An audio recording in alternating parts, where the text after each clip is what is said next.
You've actually spoken about and described China as more akin to the dystopian world of Brave New World than 1984, which is really interesting to think about. I think about that a lot. I've recently reread, over the past couple of years, reread Brave New World a couple of times, and also 1984.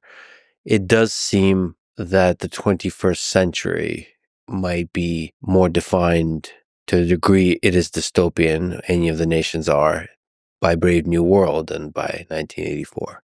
There are mixed elements. I think there are moments when it can seem more one than the other, and there can be parts of the same country that seem more one than the other. I think, and if we just think about control through distraction and playing to your sense of pleasure, and one thing that people forget sometimes or don't know is that Aldous Huxley, who wrote Brave New World, taught Eric Blair, who became George Orwell when he was a student at Eden. Mhm. And they were sort of rivals. And in fact, in 1949, Orwell sent his former teacher a copy of 1984 and said, look, I've written this. Basically, it's kind of almost a little Oedipal, like, I've written this book that displaces yours. He didn't say that. He just said, I want you to have this. But he had criticized Brave New World in reviews as like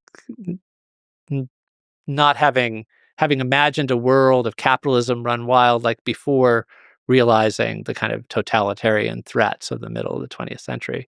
But Huxley wrote Orwell a letter in October of 1949, same month the Communist Party took control in China. Not that he mentions China.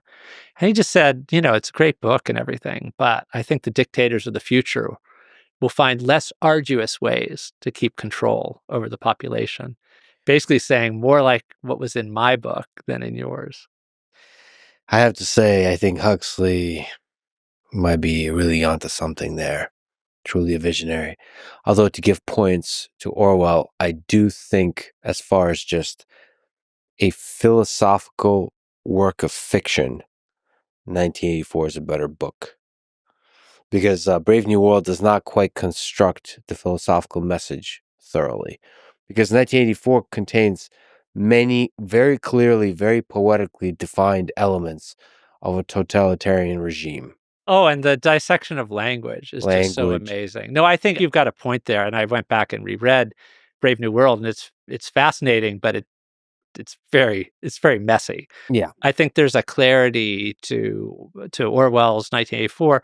There's a clarity to Margaret Atwood's Handmaid's Tale. Similarly, the construction of the elements, and she was a big fan of both 1984 and Brave New World. So there's a way they go forward.